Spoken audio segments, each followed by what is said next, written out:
হরিণঘাটা বিধানসভা কেন্দ্রের মূল প্রতিদ্বন্দ্বী বিজেপির অসীম সরকার এবং তৃণমূল কংগ্রেসের ডক্টর রাজীব বিশ্বাস।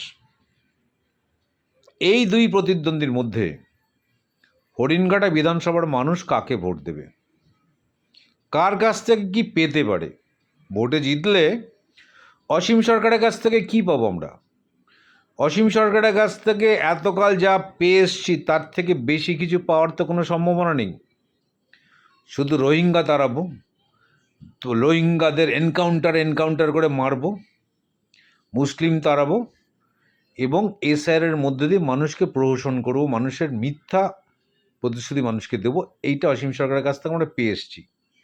আরও কি পেয়ে এসছি? মহিলাদের আসরের মধ্যে গিয়ে অসীম সরকার কীর্তন গানের মধ্যে দিয়ে নোংরা ইঙ্গিত করে কীর্তন গান, এবং আরেকজন মহিলা বিধায়ক যিনি একজন চলচ্চিত্র জগতের খ্যাতনামা একজন নায়িকা সায়ন্তিকা বন্দ্যোপাধ্যায়, তাকে বলছে সায়ন্তিকা আসুক, শুভেন্দু অধিকারী প্যান্ট খুলে চেক করুক, এ ধরনের উক্তি উনি করছেন।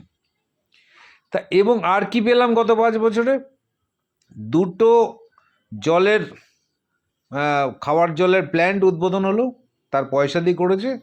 তাদের কত লাগতে পারে? 5-5 10 লাখ টাকা, বা 7-7 14 লাখ টাকা, বা 10-10 20 লাখ টাকা, এইটুকু কাজ আমরা গত 5 বছরে পেয়েছি, আর কিন্তু কিচ্ছু পাইনি।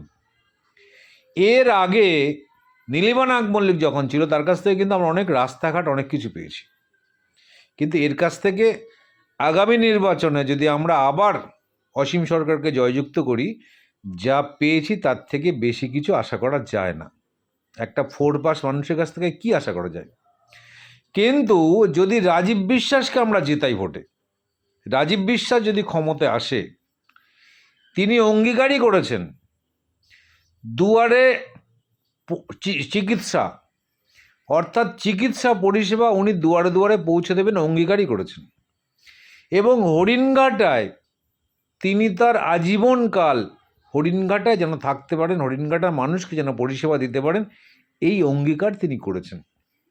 এবং তিনি যে অঙ্গীকার করেন সেটা যে তিনি রাখেন বা রাখবেন, সেটা মমতা বন্দ্যোপাধ্যায়ের প্রত্যেকটা সৈনিক তাদের অঙ্গীকার রাখে, এটা আমরা প্রমাণ পেয়েছি। সেই কারণে কোনো অবস্থাতেই অসীম সরকারকে হরিণঘাটার মানুষ পুনরায় জয়যুক্ত করতে পারে না। অসীম সরকারের কাছ থেকে শুধু ধোঁকা ছাড়া কিচ্ছু পায়নি। ডক্টর রাজীব বিশ্বাসকে হরিণঘাটার মানুষ বিপুল ভোটে জয়যুক্ত করবে। প্রচুর পরিষেবা আমরা রাজীব বিশ্বাসের কাছ থেকে পেতে পারি, কেন কি উনি মমতা বন্দ্যোপাধ্যায়, অভিষেক বন্দ্যোপাধ্যায় একদম স্নেহধন্য। যে কোনো কাজ, যে কোনো প্রকল্পের অর্থ উনি অনায়াসে হরিণঘাটার জন্য অভিষেক বন্দ্যোপাধ্যায়, মমতা বন্দ্যোপাধ্যায়ের কাছ থেকে ছিনিয়ে আনতে পারবেন, সেই ক্ষমতা তার আছে। সেবাশ্রমে যে পরিশ্রম করেছেন তিনি, সেবাশ্রমে মানুষকে যে পরিষেবা দিয়েছেন, যারা যারা তার সেবাশ্রমে গেছেন তারা প্রত্যেকে বলতে পারবেন। সেই কারণে আগামী নির্বাচনে অসীম সরকারকে হরিণঘাটা বিধানসভার মানুষ কেউ ভোট দেবে না, তার ভোট নষ্ট করবে না। প্রত্যেকে এই রাজীব বিশ্বাসকে ভোট দেবে। রাজীব বিশ্বাস বিপুল ভোটে জয়যুক্ত হবে, এটা নিয়ে কোনো সংশয় নেই আমাদের মধ্যে।